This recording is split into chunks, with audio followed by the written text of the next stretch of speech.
बिस्मिल्लाहिर्रहमानिर्रहीम। अस्सलाम वालेकुम। कैसे आप सब। Welcome to mission 180 phase 3। Phase 1 phase 2 start हो चुके हैं। फ़ेज़ 3 तीसरी दफ़ा मैं ये ओरिएंटेशन देने आया हूँ मिशन 180 की। अच्छा, कुछ बातें हैं जो बहुत इंपॉर्टेंट हैं जो आपने अंडरस्टैंड करनी है।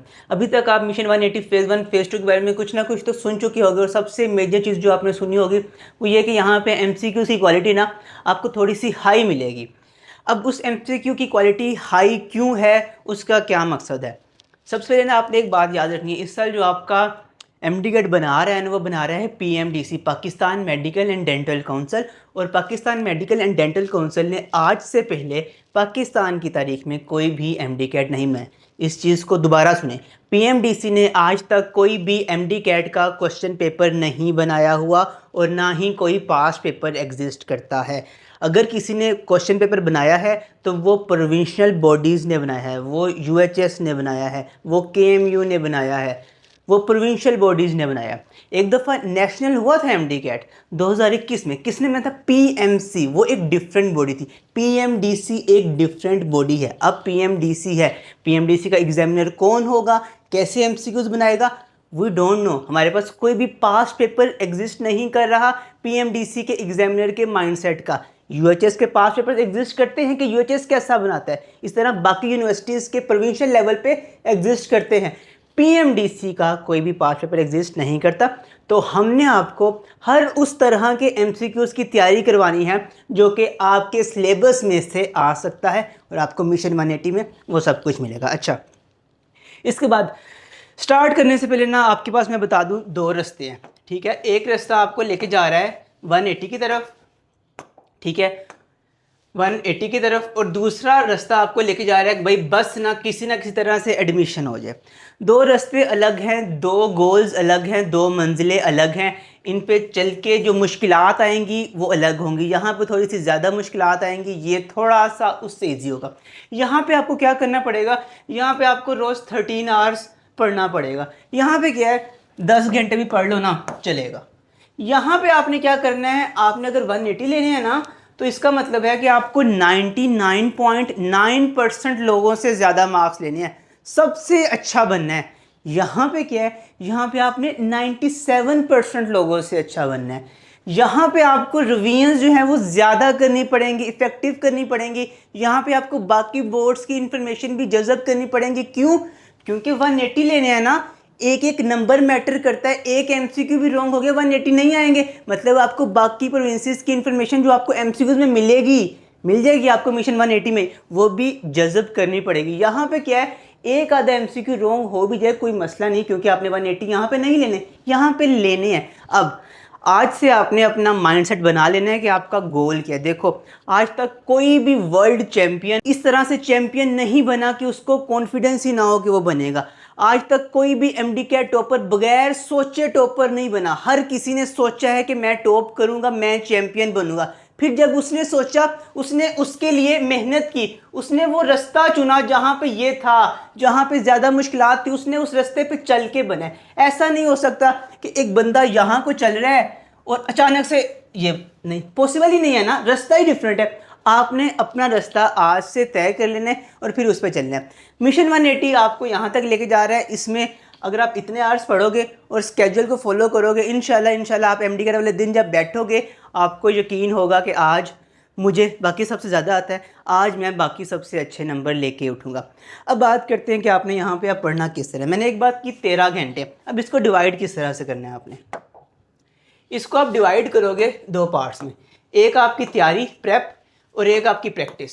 ये प्रैक्टिस है और ये आपकी प्रेप है। प्रेप में आपने देने हैं 10 घंटे, तैयारी में प्रैक्टिस में आपने देने हैं 3 घंटे। अच्छा, अब सबसे पहले बात करते हैं कि प्रेप कैसे करनी। देखो, एक दिन में ना आपके होंगे 4 टेस्ट, ठीक है, बायो, फिजिक्स, केमिस्ट्री और इंग्लिश के। मैं आपको दिखा देता हूँ, ये देखें ज़रा, ये आपका डे 1 है और आपके हैं 4 टेस्ट। सबसे पहले सबसे इंपॉर्टेंट बात, डे 1 को अगर टेस्ट है तो इसकी तैयारी किस दिन करनी है। अगर 20 अगस्त को टेस्ट है तो इसकी तैयारी किस दिन करनी है। अगर आपका 5 अक्टूबर को MD है तो आप 4 अक्टूबर को रात को तैयारी करके सोओगे और 5 को उठ के टेस्ट दोगे। अगर आपका 20 को पहला टेस्ट है ना, आप 19 की तारीख तक तैयारी मुकम्मल करके सोओगे, 20 को सुबह उठ के टेस्ट दोगे ताकि आप MD कैट की प्रैक्टिस कर सको। ठीक है, पहली बात तो क्लियर होगी कि डे 1 की प्रैक्टिस, सॉरी डे 1 की तैयारी डे 0 पे करनी, एक दिन पीछे चलना है। अच्छा, उसके बाद मैंने कहा था आपके पास तैयारी के लिए 10 घंटे है। अब 10 घंटे कैसे डिवाइड करने हैं? सपोज करो ये 4 चैप्टर्स है जिनका आपका पहले दिन टेस्ट है।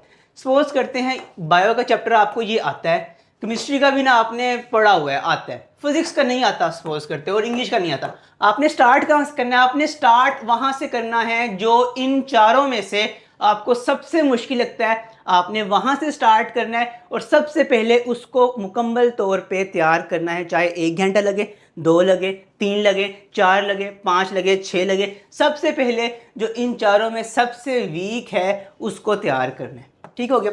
उसके बाद अगर आपको सपोज यहाँ पे लगे 4 घंटे, एक फिजिक्स में नहीं आता था, यहाँ पे लगे 2 घंटे, ये आपके मतलब 6 घंटे इन दोनों पे लगे, बाकी बचे 4 घंटे। अब वो 4 घंटों को आप 2-2 घंटों में यहाँ डिवाइड करोगे और आप इनकी 2-2 घंटों में रिवीजन करोगे। क्यों? क्योंकि ये 2 चैप्टर्स वो थे जो कि आपको कुछ ना कुछ आते थे, जबकि ये 2 चैप्टर्स वो थे जो कि आपके ज़्यादा वीक थे। स्टार्ट आपने कहाँ से किया?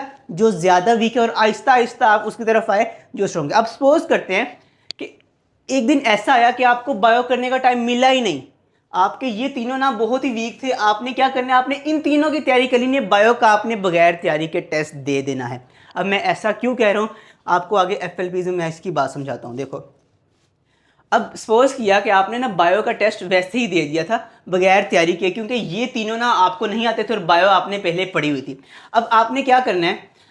आपको जब आएगा ना क्वार्टर, असूल याद रखना है, जब भी कोई भी टेस्ट होगा, सपोज ये क्वार्टर है, आपने क्या करना है? आपने हमेशा अपने वीक एरिया से तैयारी करना स्टार्ट करनी है। सपोज अगर इस क्वार्टर में बायो के हैं 4 चैप्टर्स, ठीक है। अब आपने क्या किया हुआ है? आपने इस अभी अपने रिवीजन सेशन में या इससे पहले 3 चैप्टर्स तो पढ़े हुए हैं, एक चैप्टर आपका मिस हो गया एक दिन, आपने क्वार्टर की तैयारी उस मिस हुए चैप्टर से स्टार्ट करनी है। मतलब जब भी कोई भी टेस्ट, कोई भी क्वार्टर, कोई भी हाफ बुक, कोई भी फुल बुक तैयार करना शुरू करना है ना, तो उस सिलेबस में सबसे वीक एरिया जो है ना वहाँ से स्टार्ट करना है। फिर आहिस्ता आहिस्ता क्या होगा, जब आप अपना जो हाफ बुक है वो भी ऐसे अपने वीक एरिया से स्टार्ट करोगे। देखो, जो आपका वीक एरिया यहाँ पे था, यहाँ आते आते वीक एरिया अब आपका बदल चुका होगा, वो वाला एरिया आपका स्ट्रॉन्ग हो चुका होगा।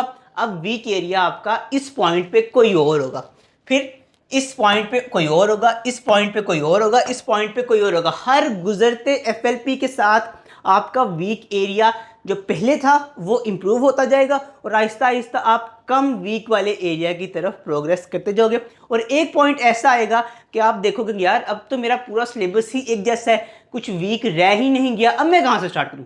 तो वो ऐसा पॉइंट है कि फिर आपने कोशिश करनी है कि अब मैं, चूँकि अब तो मुझे सब कुछ ही आता है, कुछ भी वीक एरिया नहीं है, तो अब मैं पूरा सिलेबस तैयार करके ये वाला टेस्ट दूंगा, तब आपका रियल FLP स्टार्ट होगा। हो सकता है आपका जल्दी हो जाए, हो सकता है आपका लेट हो, लेकिन एक पॉइंट ऐसा ज़रूर आएगा कि सारा सिलेबस आपका सेम लेवल पे आ जाएगा। और उस सेम लेवल पे लेके आने के लिए आपने इसी स्ट्रेटजी के साथ अपने टेस्ट को लेके चलना है। अच्छा, ये तो होगी तैयारी कि आपने तैयारी कैसे करनी थी। 10 घंटे की मैंने बात आपको बता दी, कैसे उनको डिवाइड करना है, किसको फर्स्ट प्रायोरिटी पे करना है, किसको बाद में करना है। आगे है प्रैक्टिस। प्रैक्टिस के लिए मैंने आपको दिए हैं 3 घंटे। आपके जो डेली बेसिस पे टेस्ट होंगे ना, उस टेस्ट में आपके 180 MCQs होंगे, ठीक है। आज से लेकर MD तक आपका जो भी डेली बेसिस पे आपको 180 MCQs जो है ना वो मिला करेंगे। अब प्रैक्टिस के लिए मैंने आपको बताया है 3 घंटे। अब इन 3 घंटों को किस तरह से डिवाइड करना है? सबसे पहले आपने, अगर 20 अगस्त को आपका टेस्ट है तो आप 19 की रात को अपना टेस्ट तैयार करके सोए। 20 को उठे, 20 को सुबह आधा घंटा लगा के, यहाँ से इन 3 घंटों में से आपने 30 मिनट्स यूज़ किए और आपने क्या किया कि ना पूरा टेस्ट एक दफ़ा रिकैप कर लिया, रिवाइज कर लिया 30 मिनट लगा के, क्योंकि अभी आपने पिछले दिन 10 घंटे लगा के उसको तैयार किया, तो आप उसको 30 मिनट में ऊपर से आपने रिवाइज कर लिया। फिर 30 मिनट है, फिर आपने अगले 2 घंटे 2 आवर्स लगाया आपने और ये 180 MCQ सॉल्व किए, ठीक है। और फिर अगले 30 मिनट में आपने अपनी मिस्टेक्स नोट की। अब यहाँ पे आपके माइंड में पॉइंट आएगा कि सर 2 घंटे में 180 MCQs क्यों और कैसे? सबसे पहले तो क्यों करने ही क्यों हैं 2 घंटों में 180 MCQs? 2 वजूहत है। सबसे पहले है अभी हैं आपके चैप्टर वाइज टेस्ट, मतलब कि आपका पूरा जो टेस्ट है ना 50 एमसीक्यूज जो है ना वो एक ही चैप्टर में से है। जब एक ही चैप्टर में से 50 एमसीक्यूज है तो कितनी ही वेरिएशन होगी, मिलती जुलती ही सब बातें होंगी। आपके माइंड को ज़्यादा भागना नहीं पड़ेगा, ज़्यादा एफर्ट नहीं लगानी पड़ेगी, आप उस टेस्ट को जल्दी कर सकते हो। दूसरी बात, अभी आप बैठे हुए हो अपने घर में, अगर आप अपने घर में स्ट्रेस फ्री इन्वायरमेंट में रह के 40 सेकंड में एक एमसीक्यू नहीं कर पाओगे तो आप एमडी कैट वाले दिन जब एक पूरा सिलेबस होगा, आपके माइंड को एक चैप्टर छोड़ के फिर दूसरे पे जाना पड़ेगा, फिर तीसरे पे जाना पड़ेगा, वहाँ पे आपके पास 60 सेकंड उन्होंने आपको दिए हैं कि भाई 60 सेकंड है आपके पास एमडी कैट में करने के लिए। वो एक स्ट्रेसफुल इन्वायरमेंट भी है, तो उसके लिए ज़रूरी है कि हम अभी अपने घर में कम से कम 40 सेकंड में करने की प्रैक्टिस करें, ताकि हमें पता हो कि हम अपना पेपर आधा घंटा पहले कर सकते हैं और हमें एमडी कैट में टाइम की टेंशन ना हो। तो उस चीज़ की प्रैक्टिस कहाँ से आएगी, कहीं बाहर से तो नहीं आनी, आपने ही करनी उसकी प्रैक्टिस।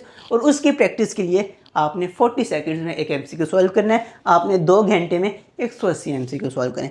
इस तरह से आपके दिन और रात गुजरेंगे मिशन 180 में। और लास्टली आपने एक बात याद रखनी है, अल्लाह कहता है मैं अपने इंसान के लिए वैसा ही हूँ जैसा वो मेरे बारे में गुमान करता है।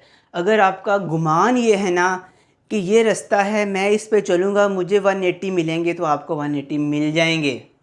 दूसरी बात देखो, हम जो है ना, हम बंदे हैं, हम इंसान हैं, हम जब अल्लाह से कुछ भी मांगते हैं ना तो हम अपनी मेहनत को देख के मांगते हैं कि मैंने इतनी मेहनत की है, अल्लाह मुझे इतना दे देना। या हम अपनी औकात अपनी हैसियत के मुताबिक मांगते हैं कि मेरी औकात ही क्या, अल्लाह मुझे इतना दे देना। लेकिन जब अल्लाह नवाजता है ना तो अल्लाह अपनी शान के मुताबिक नवाजता है, और हम अल्लाह की शान को शुमार नहीं कर सकते। तो आपने अल्लाह से मांगते रहना है, आपने अपना जो अज़म है वो ऊंचा रखना है, आपने 180 का एम करना है, आपने यकीन रखना है कि मुझे 180 मिलेंगे, आपने गुमान करना है कि मुझे 180 मिलेंगे, आपने फिर 180 के रास्ते पे चलना भी है। आप चल भी रहे हो, गुमान भी अच्छा है, मेहनत भी कर रहे हो, इंशाल्लाह इंशाल्लाह आप ज़रूर कामयाब होगे। Wish you very best of luck. अल्लाह हाफिज़।